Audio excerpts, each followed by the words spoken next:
You finish a project, you step back and something is wrong. Not broken. Not poorly built. The joints are tight.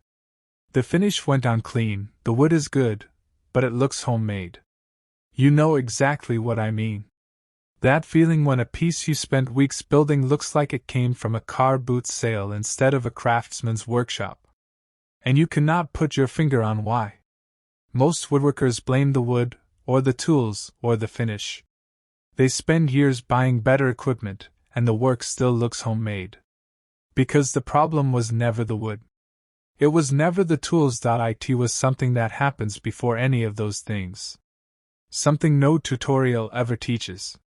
By the end of this video you are going to understand exactly why your work looks the way it does, and exactly what to change so it never looks that way again. Welcome to Wood Uncle.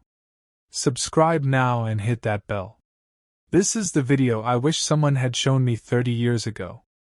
The reason your work looks homemade is not a woodworking problem. It is a design problem. Every piece of furniture that has ever stopped someone in their tracks was built by someone who understood a small set of visual principles that have nothing to do with joinery, and everything to do with how the human eye reads an object. These principles are not complicated. They are not artistic. They are logical. And once you understand them, you will see exactly where they are missing in every piece you have ever built.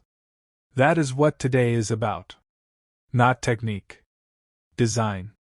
The part of woodworking nobody teaches. The first reason your work looks homemade. Your proportions are wrong. Not your measurements. Your proportions. A measurement tells you how big something is. A proportion tells you how one part relates to every other part. And the human eye reads proportional relationships instantly, and judges them as either right or wrong. The most common proportional mistake in amateur woodworking: the legs are wrong for the top. Not too short or too tall. Wrong in their relationship to the top. Too thin or too thick for what sits above them. The top and the legs competing instead of conversing. Professional furniture makers understand that the thickness of a tabletop relates to the depth of the apron. The depth of the apron relates to the section of the leg. The overhang of the top relates to the height of the table. These relationships follow ratios the human eye finds satisfying, ratios that have appeared across furniture design for centuries because they work. Before you cut a single piece on your next project, draw it to scale. Look at the relationships between the parts. Change the drawing until it looks right. That is free. Changing the wood after you have cut it is not. Proportion is the single most powerful thing you can control in woodworking. And it costs nothing but attention. The second reason your work looks homemade. Your details are not designed. They are avoided. Look at the edges of the last piece you built. A quick pass with a round-over bit to knock off the sharpness. That is avoidance. Not design. Professional furniture has a decision at every transition. Where the leg meets the floor. Where the apron meets the leg. Where the top meets the apron.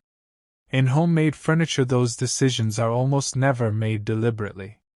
A table leg that runs straight to the floor looks heavy and planted. The same leg with a small chamfer at the bottom, 2 or 3 millimeters, appears to lift slightly. The piece looks lighter. More considered. A tabletop with a square edge looks unfinished. The same top with a slight bevel on the underside, invisible from above, completely transforming from the side, looks designed rather than dimensioned. On your next project, decide every edge before you start. This edge gets a chamfer. This edge gets a roundover. This corner gets a shadow line. Make every decision deliberately. And make them consistent. Details that vary randomly look accidental.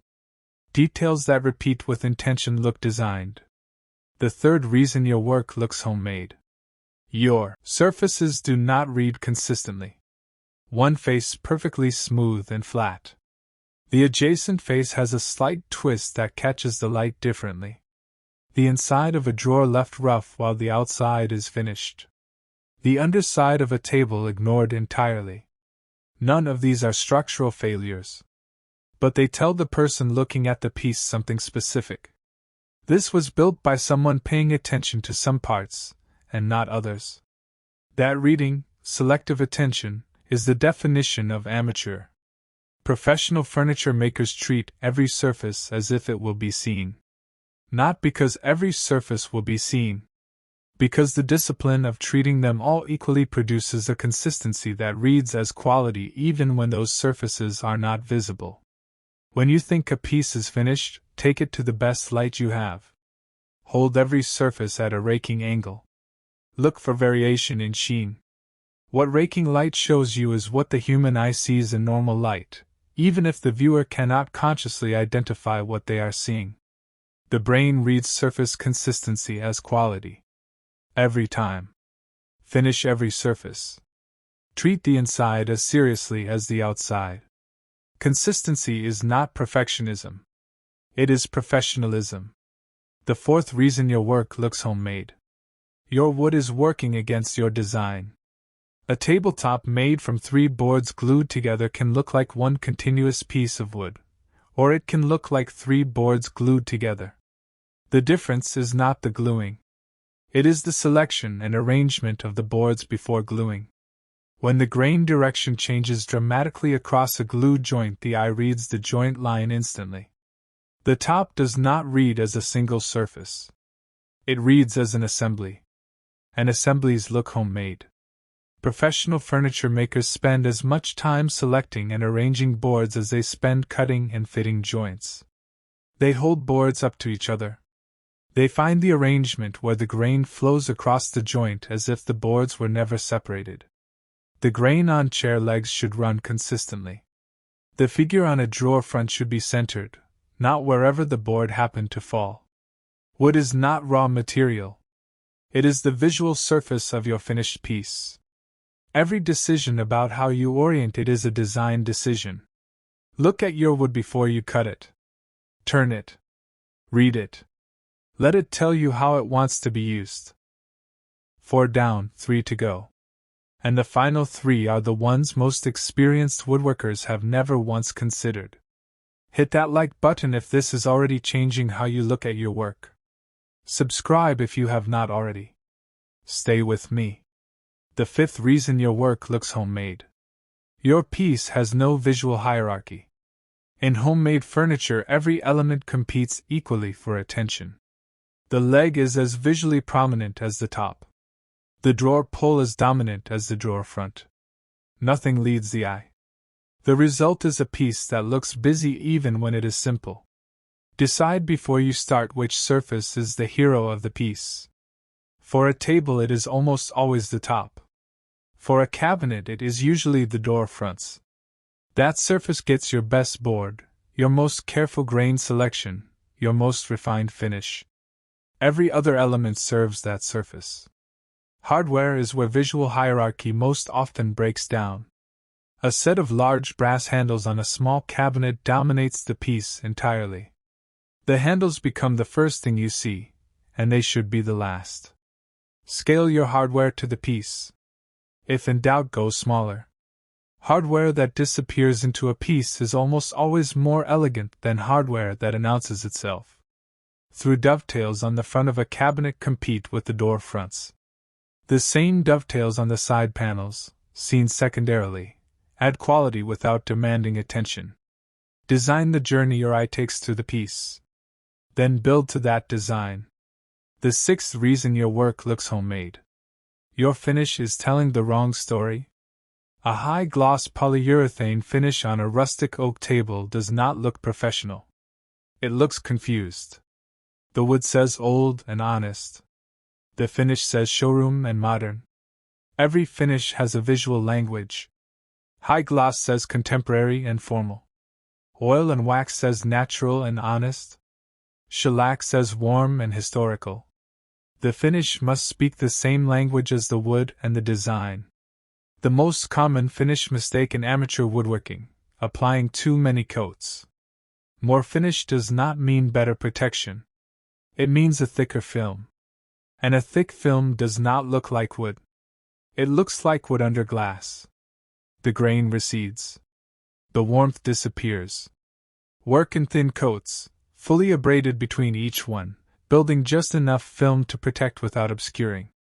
The goal is a surface where you see the wood first and the finish not at all. Think about the finish before you think about the wood. Choose the finish that serves the design. Apply it to serve the wood. The seventh reason your work looks homemade. And the deepest one. You built what you measured, not what you saw. Most woodworkers design entirely in numbers. The table is 750 millimeters high because that is standard. The legs are 60 by 60 because that is what the timber yard stocks. Every measurement is correct. Every dimension is practical. And the finished piece looks like a table the way a photograph of food looks like a meal. Technically accurate. Missing everything that matters. Professional furniture makers design by eye as much as by measurement. They build mock-ups from cheap timber before they touch their good wood.